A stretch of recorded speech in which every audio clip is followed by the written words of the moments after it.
that solidarity? Solidarity. Welcome to Wednesday at 1. It's Wednesday, it's 1 o'clock. And I've done a smart thing today. Rather than just rambling, I wrote a list of all the things we're going to talk about. And you know, I might ramble anyway. So, I'm going to talk about yesterday's closed groups. We run at MenSpeak, we run open groups where people can drop in and come and go. And we run closed groups where it's the same men for 6 month batches, and people get to know each other. There's no introductions, and it's just like a lot more brotherhood and family. So what we talked about in yesterday. Mark says holla. Holla. Or holla. Holla. Oh, holla. I thought you meant holla, like the bread. And he says Ramana Maharshi is a quote. There are no others. So I'm speaking to myself, according to Mark, and you're all reflections of me. Some good, some bad, and some Mark Hayhurst. Thanks, Mark. So yeah, yesterday's closed group, and the check-in round we did, because there was a new guy, about what shifted and what needs to shift, but we'll get into that. Also, protection. Protection is a big one. So I really look forward to getting into, I've got 6 different points on protection. Live beyond the rules, which is rule number 11 of my ground rules. So if you go to mensgroups.co.uk, you can download all the ground rules of how to run a men's group. You can download the check-in round, and you can go off and run your own men's groups. Also, what does that say? Chaos. We will talk about the chaos, or maybe we'll just talk about my life and how chaotic it is, and how I'm kind of okay with it for a while. And drama for good change. So hopefully I won't go off the radar too much. I am very buzzed up about a couple of things though, and I'll quickly, 3 things. I'll give you 3 little gushes. Gush number 1. Can you see that? Yeah. Cool. Check out the MenSpeak radio logo. And now, just because we've got that mic in the middle, you get to see that in the negative spaces of the M, we have a couple of geezers speaking and listening. So MenSpeak Radio is on again. The last one, we need to put the link out, which is going to go out in my newsletter on the 1st of April. So go to themanwhisperer.co.uk, pop up, sign in, get your newsletter, and there'll be the last MenSpeak Radio, and the next one's got Johan Harry on. Like, how cool is that? So that's gush number 1. Gush number 2 is I was interviewed for You magazine, the Mail on Sunday. I don't know if it's going up this Sunday, which is Easter Sunday. I might be, outnumbered by bunnies and Easter stories and stuff. So maybe it's the Sunday after, but Mail on Sunday, woohoo! 3rd one is there are like filming things coming up and documentary things, and Bertie's doing the documentary, and podcasts and interviews and stuff like that happening. Even the app seems to be getting legs. So I'm really chuffed. On one hand, I'm really chuffed that I'm getting to share everything. On the other hand, I am so ridiculously paranoid. Not just that other people might misquote me or edit me and make me look like a right Burke, but I'm even more paranoid when I watch these Facebook lives and stuff that I put out, thinking, did I make an absolute idiot of myself, and who have I offended and what have I got wrong? So I need to get over myself. Done. So yesterday's closed group, I'm going to go through this list. Yesterday's closed group, the groups, I was surprised actually. Time can really fly, but then I do have dyscalculia. I think yesterday's closed group, they've been together for over 5 years, and I thought it was like 2-3 years. But to be together with a bunch of blokes and really know each other that well, through thick and thin, the hugest changes, 2 of them have become fathers, and big shifts with people's lives and homes and works and everything. So the closed group's great. And obviously no checking around, no nothing. We really know each other, we communicate through the WhatsApp group, and we do other stuff. Anyway, there was a new bloke, and it was excellent. He really fits. So if you're interested in getting on a closed group, let me know. It's 6 month batches. Because there was a new bloke, we decided to use the check-in round, which was great. And the check-in round just runs through, you know, who are you, what's up. As I said, you can download it. And then I thought, rather than, and we don't usually do it in a closed group, we don't check in such a formal way. And the other thing we don't do is rounds of questions very often, unless there's something really relevant. And I thought it would be really cool for everyone to name what shifted in their lives and what needs to shift in their lives, because very often, you know, you chase the rainbow, the pot of gold at the end of the rainbow, and forget that you actually achieve that pot of gold, and get distracted by the next rainbow and the next rainbow and the next rainbow. But for the blokes to say, actually, I really wanted this to happen, I was really stuck with that, or this was going on with my business or my relationship or my life or whatever it was. But for people to say, I got the job, or I finished that project and I've been paid and I've been offered this. For people to name the goodness that's actually happened and to stop and celebrate it rather than to be distracted by the next shift was wonderful. There was so much that we just named and celebrated. And then the next part is what needs to shift. And what really worked with the what needs to shift part was rather than getting into I can't because, or this story's distracting me, or I'm really not about this, or you know, all the stories and dramas around it, it gave everyone the chance to go straight to the point of this is the thing that needs to shift. And some of them said, my God, even just naming that, I'm not holding it in my head, it's not my dirty little secret, and you all know the bottom line, so you can't listen to all my other stories and all my distractions and avoidances, because I know what needs to shift, and naming it actually empowers it and me for the shift to happen, however it's going to happen. And I generally say with my work, what you need is clarity of needs. And once you have clarity of needs, then that's being energized and something will shift. What you don't need is to know how it's going to happen, when it's going to happen, and be in control every step of the way. Because what's going to happen is probably much bigger than you know, or bigger than current perception, and it's about being present and connected with it, let it shift, and then respond to it. I'm going to jump from there right down to rule number 11, because I feel this is really, really relevant, and I need a sip of water. Rule 11 of the ground rules is live beyond the rules.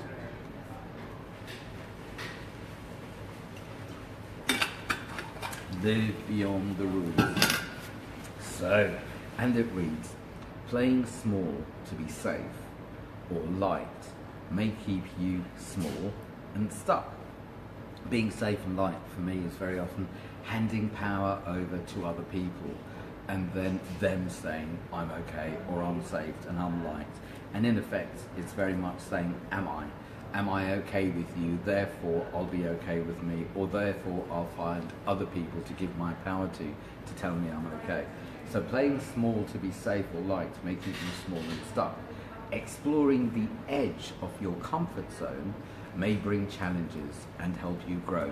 And for me, it's the challenges, it's that edge where I come alive, and it's beyond control, and it's risky, and really bad things might happen, or at least the fantasies say so, or really good things might happen, and there's a lot of evidence from a lot of people, probably including your life, that beyond control, really good magic can happen.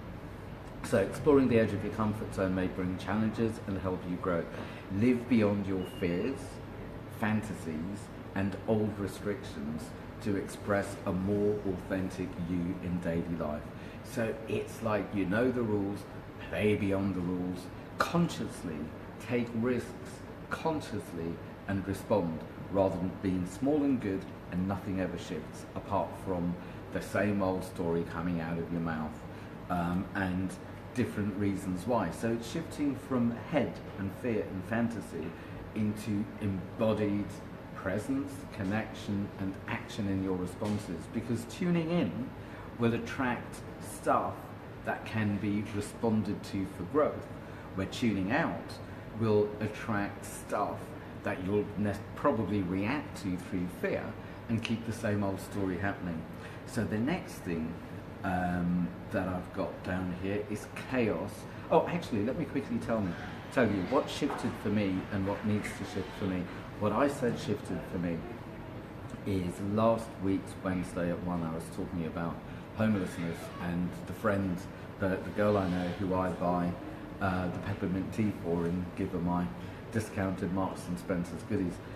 Speaking about her, I didn't feel a charge, where for a lot of my life I had a fear of homelessness, that somehow something would happen and I'd end up homeless. And that was an unconscious, relatively conscious story I tell myself, probably from our refugee camp days or whatever. So one of the things I noticed shifted for me, and it's only when I stopped and thought about it, is I spoke about homelessness and I had no fears about it. I noticed it was a separate thing rather than my issue. Another thing that shifted for me is my emails, and I apologise to those of you who are waiting to receive a response to your emails, but my emails are so hacking me off, and there are too many of them. My first ever email address was not _into_emails@yahoo.co.uk. Why? Because I'm not into emails. So my emails are just hacking me off and I can't do it. And another shift in me is I realise that I'm not panicked or scared of what's going down in email land, what's falling apart and who's angry at me. My emails are my emails. I know there will be chaos, managed chaos for another month before my wife gives up work and helps me out a little bit to consolidate, and then my emails will be managed professionally, partly by someone else. So rather than me being addicted to, oh my God, I have to get this right, I changed my relationship to my emails and all the panic that comes from it. The third thing that shifted is numbers and figures and accounts. Rather than, oh my God, I need to do all of this, I realised that I need to say, I'll keep an eye, but I can't do it anymore. It's not what I'm good at. I need space away from emails and accounts and admin and logistics to be able to see my clients and run my groups and train people and do this kind of thing and do media kind of stuff. So it's so good to say, I'm not going to do it, and it needs to be done. So those are the three things that shifted. What needs to shift for me, what did I say? Did I say it was probably to do with self-care? Because with all the chaos that's going on, Bertie's fiddling and the screen's coming closer, I'm probably rocking. Just so you know that I'm not rocking because I'm going bonkers, it's Bertie at the table.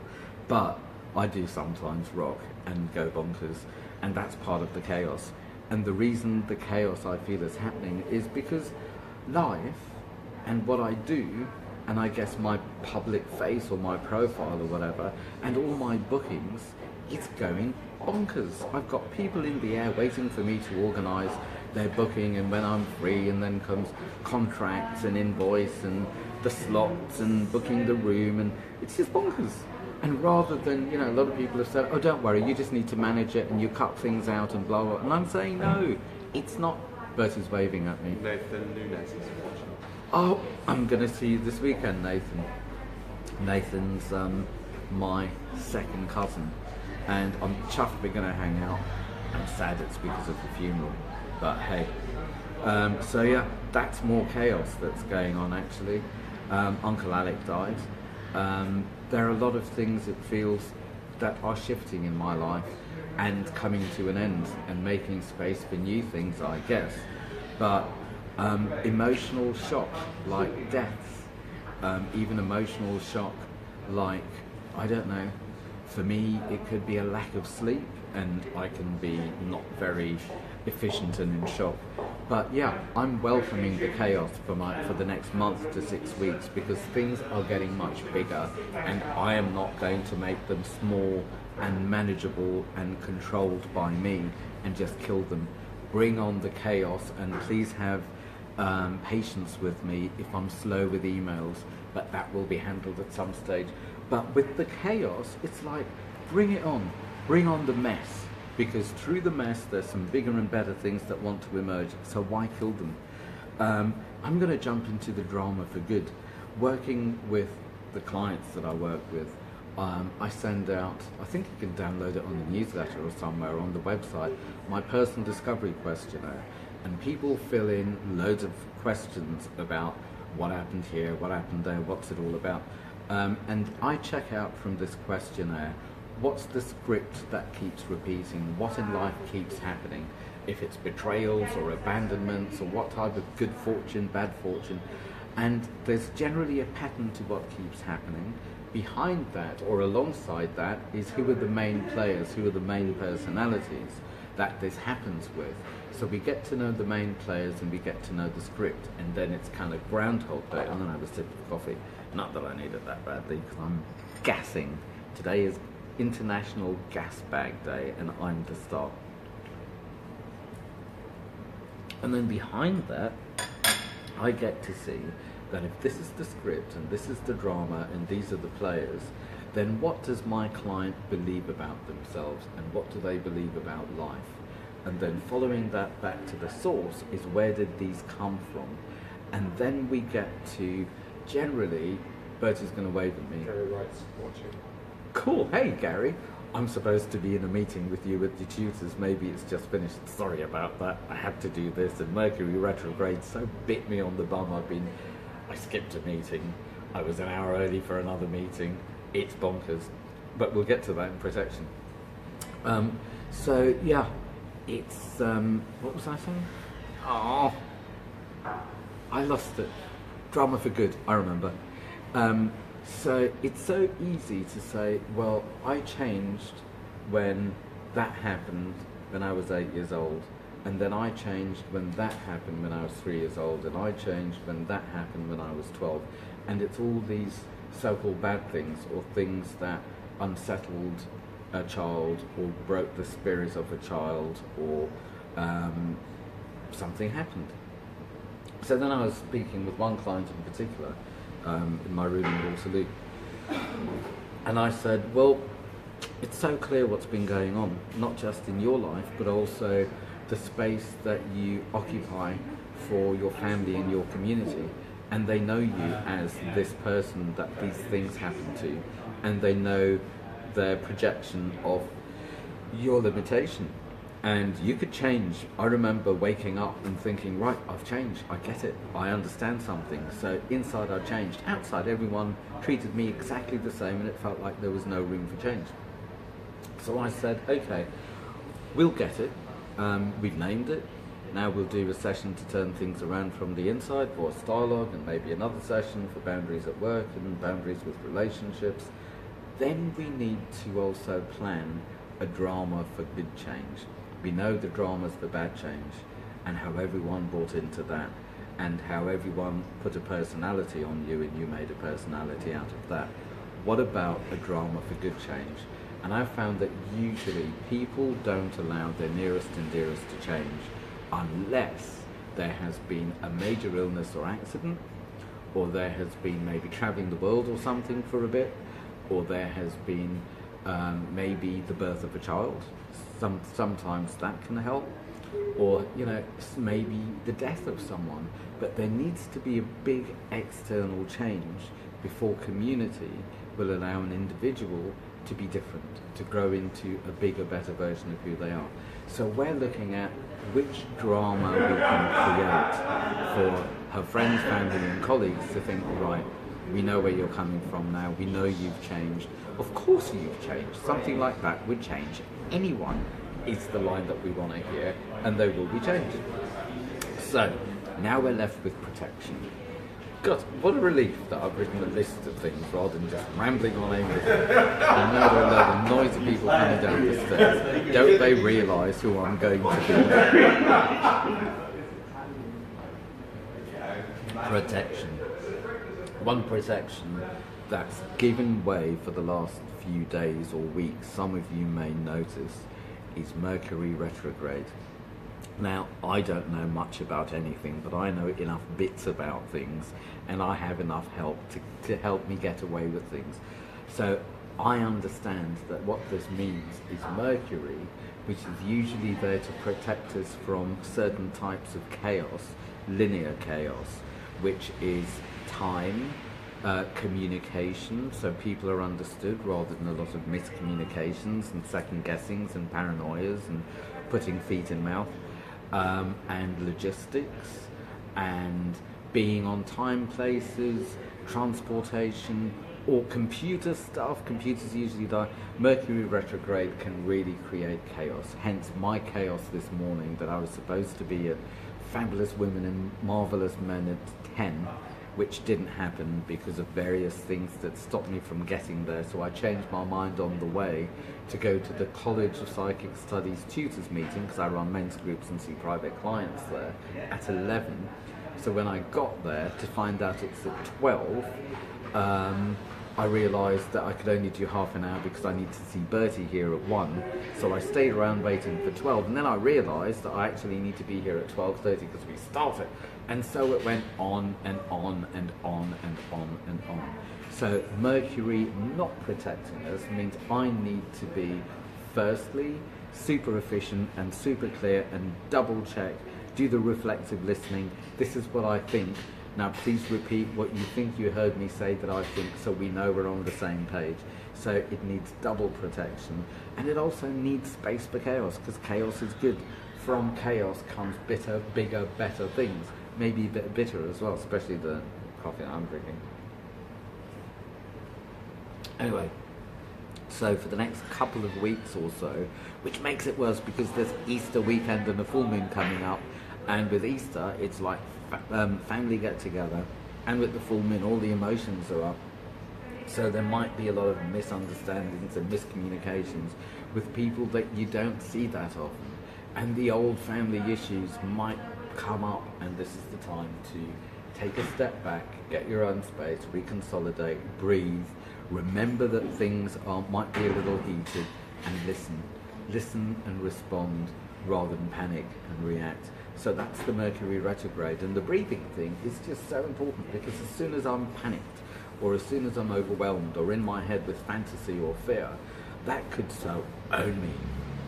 That's where, as soon as I realise I'm getting lost in space, stop, sorry to bore you with the same old line, take a deep breath in, and I think, thank you for reminding me who I used to be, which was in panic and fear and trying to fix. And then I breathe out, take part with what's in front of me, and none of those things exist. None of it's going to bite me on the bum anymore. So breathing back to present and connected. The next thing, this is an interesting one, with the voice dialogue clients, I get to meet a lot of people's inner protectors. The part of them that showed up when maybe there was fear, when as a child the spirit was being broken, there was a big change that was out of control and it hurt. And with that, the protecting part would show up to take care of this soul, and maybe the essence of the soul goes into hiding and is not really available to be harmed. So the protector helps a person survive.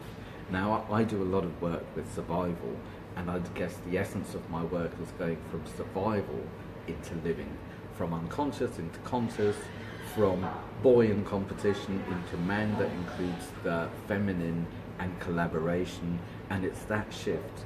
So to live with protection, but not to be owned by or die within protection, is the name of the game. So know and make peace with your inner protector, your inner critic, and get into the inner free spirit that's gone into hiding, because it's playtime. Get someone to hide some eggs and be like a bunny and go rambling in the forest or in the garden and get some grounding and playtime happening. Neil Ahern. Who? Oh, Neil Urquhart. Cool, because Neil and I did voice dialogue together, and we used to practice, remember? I absolutely love those voice dialogue days, and it's one of the biggest things I do still. Contraception. So Neil comes on and we talk about contraception.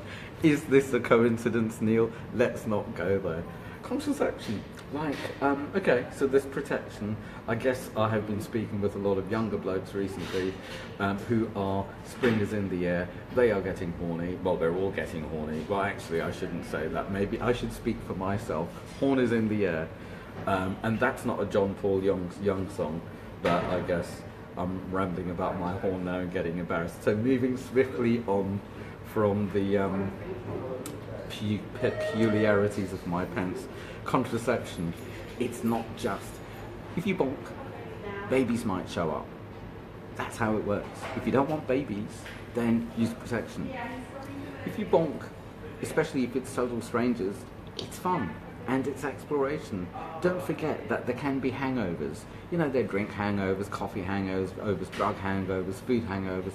There are sex hangovers, bonking hangovers, and maybe it's not always that nice, or maybe what you really wanted was connection and a cuddle rather than having to do the bonk stuff.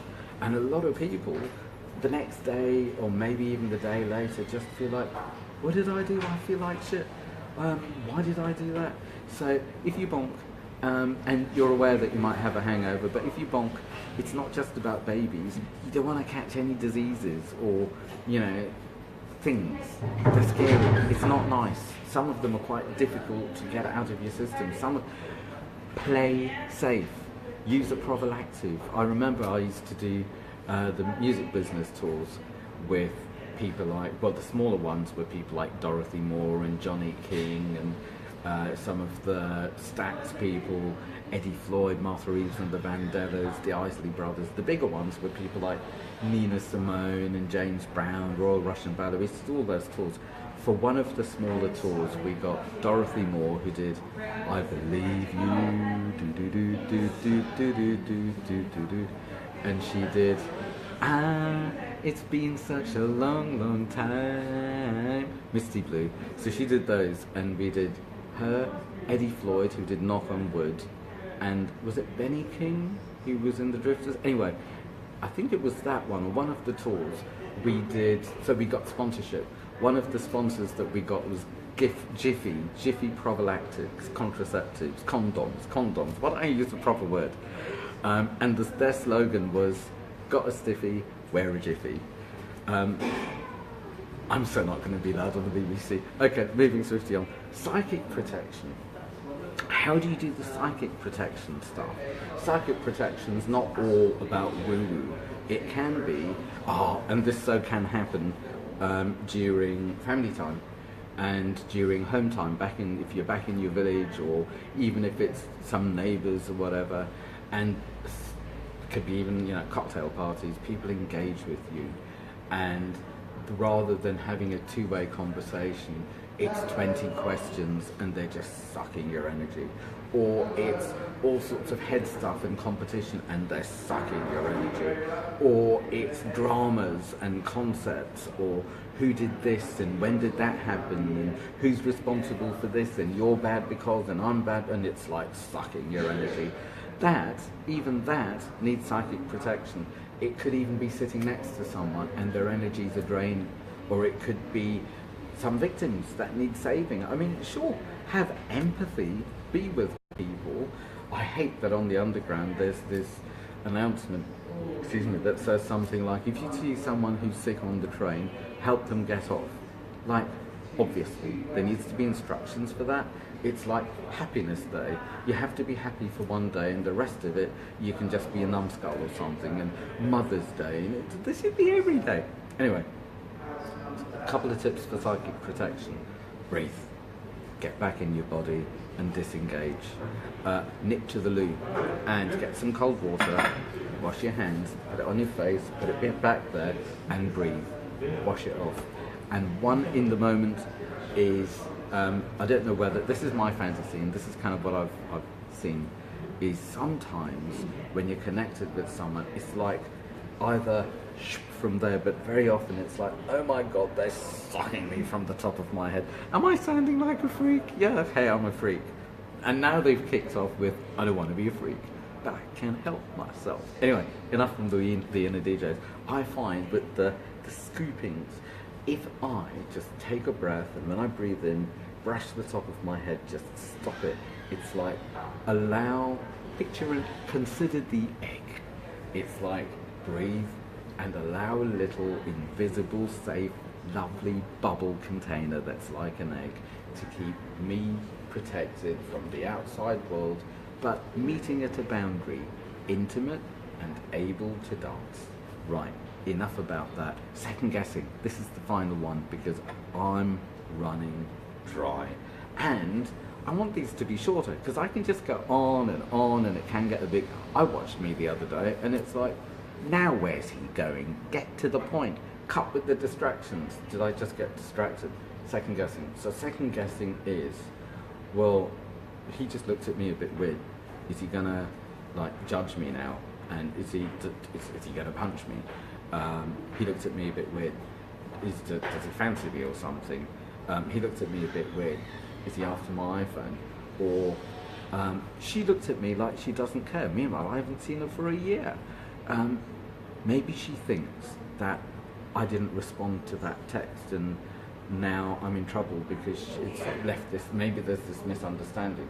Or, you know, it's all these fantasies of what other people think, what might be going on, the worst possible scenario, who needs the second guessing? For me, ask, and this has got me in trouble, the opposite way. My way is if I'm not told that something is going on, or someone is happy with me, or sad with me, or angry with me, or whatever it is, if I am not told, it does not exist. If I am hinted at, assume I do not get the hint. If I ask a question, I require information. It's not encoded, it's not a trap, it's not a game, it's information. And I have had to simplify my life so much and live beyond all the history of dramas and fears and fantasies and God knows what kind of freakish behaviour to think, nah, I haven't got the headspace for that.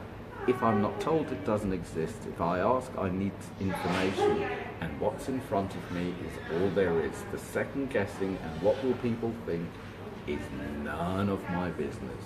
And that is where I will leave you. So, happy Easter, happy April Fool's Day. I've got my April Fool's newsletter coming out on April the 1st. I am that fool. Happy spring. Happy designer logo. Happy dog year. Woof.